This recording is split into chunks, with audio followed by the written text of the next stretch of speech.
नमस्कार दोस्तों, कैसे हैं आप सब। तो स्टार्ट करते हैं आज की वीडियो। आज हम पढ़ेंगे एनवायरनमेंट एंड इकोलॉजी के बारे में। उसमें जो कुछ टॉपिक्स हैं, जो मेन टॉपिक्स एग्जाम में खासकर पूछते हैं, रिपीट करते हैं, उनके बारे में चर्चा करेंगे। तो आज जो तीन मेन टॉपिक मैं पढ़ाऊंगा इसके अंदर वो है, first is major community, second is energy pyramid और थर्ड इज़ रेड टाइड। इन तीन के बारे में आज जानेंगे। तो वीडियो को अंत तक देखिए और अगर कुछ दिक्कत है तो मुझे प्लीज़ कमेंट करिए। तो स्टार्ट करते हैं। तो first is what is major community. तो दोस्तों पहले तो आपको मालूम होना चाहिए व्हाट इज़ कम्युनिटी। तो भी तो आप बता पाएंगे कि देखिए मेजर मैनर क्या होता है। ज़रा आप जहाँ पर रहते हैं सोचो कि जहाँ पर हम रहते हैं एक घर, ठीक है ना। घर में कुछ फैमिली मेम्बर्स होते हैं। सिमिलरली इसके बगल में एक घर, वहाँ कुछ फैमिली मेम्बर्स होते हैं। यहाँ भी एक घर, यहाँ भी फैमिली मेम्बर्स होते हैं। तो मतलब कि जो है अगर हम एक स्ट्रीट की बात करें, एक गली है, उसमें जो है सपोज 10 घर इधर हैं, 10 घर इधर हैं, ठीक है ना।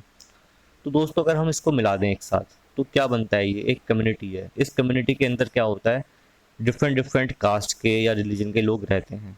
सिमिलरली क्या होता है कि जब हम जाते हैं फॉरेस्ट के अंदर, जंगल में जाते हैं, तो जंगल में एक एरिया अगर हम ले लें, उस एरिया में बहुत टाइप के स्पीशीज़ आपको मिलेंगे। वहाँ पर हो सकता है टाइगर भी हो, वहाँ हो सकता है मंकी भी हो, वहाँ हो सकता है कि देखिए स्मॉल एनिमल्स जो है आंट हो, रैट हो, बैट्स हों। लेकिन सब मिला के सब ये एक साथ रहता है ना, तो ये एक कम्युनिटी हो गई। ठीक है। तो कम्युनिटी जो है दो दो टाइप की होती है। कम्युनिटी जो है दो टाइप की हम कह सकते हैं, अकॉर्डिंग टू साइज़। साइज़ के अकॉर्डिंग दो टाइप की हम बोल सकते हैं। एक है मेजर कम्युनिटी और दूसरी है माइनर कम्युनिटी। ठीक है। जो मेजर कम्युनिटी होती है, जैसे आपको बता रहा है वर्ड मेजर, मतलब कि बड़ी कम्युनिटी, जहाँ पर जो है बड़े बड़े जानवर रहते हैं, ठीक है, बहुत बड़ा एरिया कवर करते हैं, उनको बोलते हैं हम। या उस कम्युनिटी में जो है जो पॉपुलेशन है किसी स्पीशी की बहुत ज़्यादा है, तो उसको बोलते हैं हम मेजर कम्युनिटी। दूसरा है माइनर कम्युनिटी, मतलब कि जो छोटा सा एरिया है और उसमें जो है जो पॉपुलेशन है वो भी कम है, उसको बोलेंगे हम माइनर कम्युनिटी। बात समझ में आई है। तो मेजर कम्युनिटी में जो मेन बात हमें जाननी है वो क्या जाननी है दोस्तों, कि मेजर कम्युनिटी के अंदर जो है जो भी एनर्जी लेता है, जो यहाँ पर रहने वाले प्लांट्स और एनिमल्स हैं, फ्लोरा और फौना जो है, वो जो एनर्जी लेते हैं टू ग्रो, सारी की सारी एनर्जी वो लेते हैं किससे, सन से। ठीक है। They depend on the sun's energy totally. बात समझ में आ रही है। सब मतलब जो है ये मेन पॉइंट आपको याद रखना है कि जो है मेजर कम्युनिटी के अंदर जो भी एनर्जी रिक्वायरमेंट होगी, ठीक है, स्पीशीज़ को, चाहे वो प्लांट की है और चाहे वो एनिमल्स की है, वो एनर्जी की रिक्वायरमेंट कहाँ से पूरी होगी, सन की एनर्जी से पूरी होती है। ठीक है दोस्तों। इसके अलावा जो इन पे डिपेंड कम्युनिटीज़ होती हैं, जिसको बोलते हैं हम माइनर कम्युनिटी, वो अपनी एनर्जी नीड्स पूरी करते हैं इनकी एनर्जी से। ठीक है। तो दोस्तों देखते हैं next topic. Next is energy pyramid. ठीक है। इसका मतलब क्या होता है, पहले हम जानते हैं व्हाट इज़ एनर्जी और फिर जानते हैं व्हाट इज़ पिरामिड। भाई एनर्जी क्या होती है। एनर्जी क्या होती है कि हमें कोई भी काम करना है, कोई भी वर्क करना है, तो वर्क करने के लिए हमें क्या चाहिए, कुछ चाहिए एनर्जी। ठीक है। मतलब कि the ability to do work is called energy. जो हम फिजिक्स की एक सिंपल डेफिनेशन पढ़ें तो क्या बोलता है physics, ability to do work is energy. ठीक है। एनर्जी मतलब जो है काम करने के लिए जो भी ऊर्जा, जो भी हमें मतलब रिक्वायरमेंट है, काम हम कब कर सकते हैं, जब हमारे अंदर एनर्जी होगी। ठीक है। सिमिलरली जो प्लांट्स हैं या एनिमल्स हैं, उन्हें उनके अंदर जो फंक्शंस परफॉर्म होने हैं भाई, चाहे डाइजेशन का हो, चाहे वो मूव करते हैं तो उसके लिए भी एनर्जी चाहिए उनको, या फिर बाहर के फंक्शंस हैं, ठीक है, उनको हंट करना है, ठीक है, स्पीशीज़ को पकड़ना है, तो वो उन सब के लिए फूड का प्रोडक्शन करना है प्लांट्स को। तो इन सब चीज़ों के लिए क्या चाहिए, एनर्जी चाहिए। अब नेक्स्ट इज पिरामिड। पिरामिड आप जानते हैं क्या होता है भाई, एक मतलब जो है ऐसी बिल्डिंग होती है कि ये जिसमें मतलब हर लेवल पर जो है साइज डिफरेंट होता है। सपोज फॉर एग्जांपल ये एक बेस हो गया, उसके ऊपर एक ये, ठीक है ना, अगला स्टेप हो गया, फिर ये अगला स्टेप हो गया, फिर अगला स्टेप हो गया, ये अगला स्टेप हो गया। ये क्या बना है, ये this is a pyramid shape.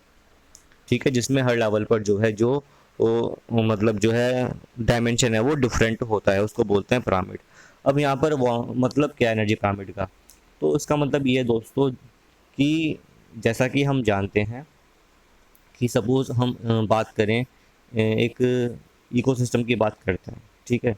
उसके अंदर क्या होगा भाई, उसमें प्लांट्स भी होंगे, प्लांट्स को खाने वाले हर्बीवोरस होंगे, ठीक है ना। इनको खाने वाले होंगे कार्निवोरस, और इनके ऊपर भी एक होता है ओमनीवोरस, ठीक है ना। तो इस टाइप से मतलब डिफरेंट लेवल्स में क्या होता है, स्पीशीज डिवाइड होती हैं।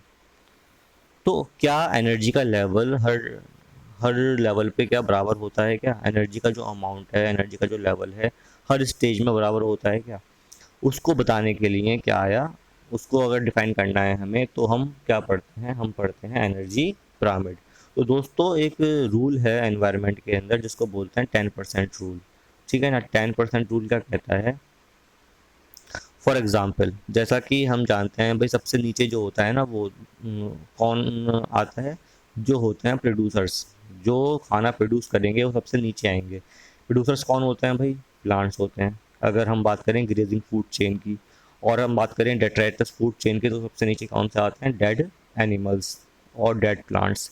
तो यहाँ पर अभी मैं जाऊँगा नहीं इतना डीप में कि ये फूड चेन कितने टाइप की होती हैं, हमें पढ़ना है अभी। मैं आपको mainly what is energy pyramid.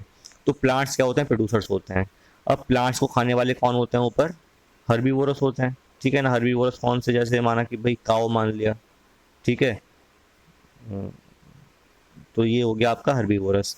अब इनको डियर हो गया हर्बीवोरस। इसके ऊपर जो है क्या होता है, इसके ऊपर होते हैं आपके कार्निवोरस जो खाते हैं हर्बीवोरस को, ठीक है। जैसे आप मान लो भाई लॉयन हो गया, ठीक है ना, वो कार्निवोरस हो गया, या ईगल हो गया, स्नेक हो गया, ये सब क्या है? कार्निवोरस है। अब इनके ऊपर होता है ओमनीवोरस जो सब चीज़ खाते हैं, मतलब जो प्लांट्स भी खा लेते हैं और जो ये जो है एनिमल्स हैं उनको भी खा लेते हैं। फॉर एग्जांपल भाई क्रो हो गया, ठीक है ना। क्रो जो है वो क्या है? ओमनीवोरस है। ह्यूमन हो गया, ओमनीवोरस है, ठीक है। तो बोला क्या, सपोज अगर प्लांट्स हैं, ये जो फर्स्ट लेवल है, अगर ये सपोज 1000 कैलोरी की एनर्जी प्रोड्यूस करता है, तो जो ऊपर वाला लेवल है ना, इसको कितनी मिलेगी एनर्जी? इसका 10%। कितना 10% है इसका? इसका 10% ऊपर जाएगा, मतलब कि जो है 100 जाएगा ऊपर, बाकी सब लॉस्ट हो जाएगा, ठीक है दोस्तों। सिमिलरली अब ऊपर आओ, तो यहाँ पर कितना जाएगा? इसका 10% कितना है? 10 जाएगा इसके ऊपर लेवल पर, और फिर सबसे ऊपर कितना जाएगा? 1। मतलब कि अगर 1000 कैलोरी एनर्जी प्रोड्यूस हो रही है प्लांट्स के द्वारा, तो जो है हर लेवल पर जो है 10% एनर्जी ही ट्रांसमिट होती है, बाकी एनर्जी लॉस्ट हो जाती है। बात समझ में आ रही है? तो इसको बोलते हैं 10% रूल। जरा आप बताएंगे ये जो पिरामिड आया ये कैसा है, ये इन्वर्टेड है या फिर जो है अपवर्ड है, इरेक्ट है? तो ये पिरामिड क्या है? ये इरेक्ट है। अब इन्वर्टेड इरेक्ट में क्या डिफरेंस होता है दोस्तों? अगर मैंने बना दिया पिरामिड इस टाइप से,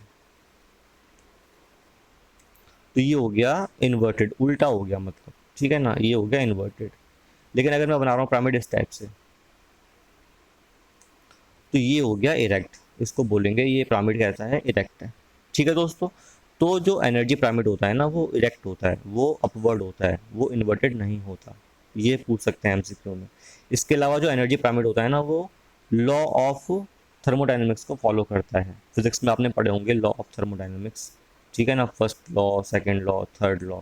मैं आपको बता देता हूँ फर्स्ट लॉ क्या होता है, कि जो है जितना एनर्जी प्रोड्यूस होगी उतना कंज्यूम भी होनी है, ठीक है। There is no loss of energy, जिसको हम बोलते हैं आपने फॉर्मूला पढ़ा हो भाई, अगर कोई वर्क डन हो रहा है, work done plus internal energy is equal to Q. जो एनर्जी हम दे रहे हैं किसी चीज़ को, ठीक है, वो किस में कन्वर्ट होती है? वो वर्क में, और उसके अंदर जो एनर्जी उसको डेवलप करने में कन्वर्ट होती है। तो ये जो डिफरेंट लॉज हैं थर्मोडाइनमिक्स के, zero law, first law, second law, third law तो होता भी नहीं, ठीक है। ज़ीरो लॉ, फर्स्ट लॉ और सेकंड लॉ, 3 लॉज होते हैं लॉ ऑफ थर्मोडाइनमिक्स के अंदर। तीनों लॉज को ये एनर्जी पिरामिड फॉलो करता है। अगर एमसीक्यू पूछते हैं कि जो है क्या एनर्जी पिरामिड जो है लॉ ऑफ थर्मोडाइनमिक्स को फॉलो करता है, तो आप कहेंगे हाँ फॉलो करता है, ठीक है दोस्तों। चलिए अगला टॉपिक देखते हैं, what is red tide. Red tide समझने से पहले जो है ना, मैं आपको बताता हूँ एग्जांपल एक रेड सी का। रेड सी आपने सुना होगा भाई। रेड सी एक मतलब जो है मेडिटेरेनियन सी जो है उसको ज्वाइन करता है, और इंडियन ओशन को ज्वाइन करने के लिए जो है कौन सा सी काम आता है, रेड सी काम आता है। ठीक है, अरेबियन सी और मेडिटेरियन सी के बीच में रेड सी आता है। बात समझ में आ रही है? जिसके थ्रू जो है भाई सुएज कनाल जाती है, ये सब आपने पढ़ा होगा ज्योग्राफी के अंदर। ठीक है, इतना डीप नहीं जाएंगे। मैं बता रहा हूँ आपको कि रेड सी में, क्या रेड सी में जो है रेड कलर किस वजह से, कभी आपने सोचा? रेड सी में जो रेड कलर होता है वो परमानेंट होता है या टेम्परेरी होता है या किस वजह से होता है? तो उस बारे में आपको मालूम चल जाएगा आज अगर आप देखेंगे इस टॉपिक को। एक्चुअली होता क्या है, हम जानते हैं कि सी के अंदर जो है फाइटोप्लैंक्टॉन्स फाइटोप्लैंक्टॉन्स और जू प्लैंक्टॉन रहते हैं। अब ये क्या है? जैसा कि हम जानते हैं कि जो टेरेस्ट्रियल एरिया होता है, जो लैंड एरिया होता है, वहाँ पर प्लांट्स होते हैं जो प्रोड्यूसर्स होते हैं, जिन पर जो है और जो स्पीशीज़ हैं वो डिपेंड करती हैं। सिमिलरली जो ओशन होता है ना, जो मतलब वाटर है, सैलाइन वाटर है, वहाँ पर जो है जो एनिमल्स हैं, फिश हो गए, क्रैब्स हो गए, ठीक है, वो उनको जो फूड मिलता है वो डिपेंड करते हैं किन पर? फाइटोप्लैंक्टॉन्स एंड जू प्लैंक्टॉन्स पर। ठीक है दोस्तों, ये एक तरीके से समझ लीजिए प्लांट्स हैं या प्रोड्यूसर्स हैं सी के अंदर। ठीक, तो ये जो फाइटोप्लैंक्टॉन्स होते हैं, ये फाइटोप्लैंक्टॉन्स जो हैं इनका जो कलर है वो डिफरेंट डिफरेंट होता है। किसी का ग्रीन होता है, किसी का ब्राउन होता है, और कभी कभी क्या होता है कि कुछ और भी कलर हो जाता है। ठीक है, तो फाइटोप्लैंक्टॉन्स जो हैं अगर जो है इनमें ब्लूम आ जाए, ठीक है, ब्लूम क्या होता है, मतलब कि इनको बीमारी लग जाए। ब्लूम आता है किस वजह से? एल्गी की वजह से। एल्गी भी एक टाइप का स्पीशीज़ आप जानते हैं, ठीक है, यूनिसेलुलर स्पीशीज़ है। तो एल्गी की वजह से ब्लूम आता है। अगर जो है फाइटोप्लैंक्टॉन्स खराब, मतलब जो इनको, मतलब जो ब्लूम आ जाए इनके ऊपर, एल्गी का अटैक हो जाए इसके ऊपर, तो क्या होता है, अगर वो एल्गी का कलर जो है वो रेड है, तो क्या होता है, जो फाइटोप्लैंक्टॉन्स हैं वो अपना कलर चेंज करने लगते हैं और वो रेड होने लगते हैं। ठीक है दोस्तों, रेड होने लगते हैं। तो इसलिए क्या होता है, हमें लगता है कि जो समुद्र का पानी है, जो सी का पानी है, वो रेड हो गया, जिसको हम बोलते हैं रेड टाइड। बात समझ में आई? तो रेड टाइड क्या है कि जो certain phytoplanktons species contain pigments and bloom such that human eye perceive the water to be discoloured. कुछ ब्लूम्स डेवलप हो जाते हैं फाइटोप्लैंक्टॉन्स के अंदर, जिससे कि वो डिसकलर हो जाते हैं। जो कलर होता है फाइटोप्लैंक्टॉन का वो चेंज हो जाता है, वो डिफरेंट कलर लाइक ऑरेंज या रेड कलर ले लेते हैं, जिससे कि हमें लगता है कि हाँ वो डिसकलर्ड हो गए हैं, और ये दिखाई देता है कि हाँ भाई पानी लाल हो गया है। तो उसको बोलते हैं हम रेड टाइड, या फिर रेड सी में रेड टाइड वही चीज़ है। आ रही है बात समझ में? तो दोस्तों उम्मीद करता हूँ जो मैंने आपको आज छोटी बातें बताई हैं, ये छोटी बट मोटी बातें हैं, मतलब कि काम की हैं। एमसीक्यूज़ में ये छोटी छोटी बातें ही पूछते हैं, मतलब ये जो टॉपिक्स हैं ये ऐसे हैं कि एलिमिनेशन में आपके काम आएंगे। मैं ये नहीं कह रहा कि ये कि आप इनको पढ़ के जो कॉन्सेप्ट पूरा कवर हो जाएगा, लेकिन इन कॉन्सेप्ट के अंदर जो मेन पॉइंट्स हैं ना, जो हम भूल जाते हैं, या रिवीजन के लिए बहुत अच्छा है। अगर आप वीडियो देख लेंगे एक बार, आप उसको फास्ट मोड में देख लो चाहे, तो आपका जो आपने पढ़ा है ना वो रिवाइज हो जाएगा। ठीक है दोस्तों, अगर अच्छी लगे video please like this video, share this video, subscribe my channel. Thank you, have very nice day.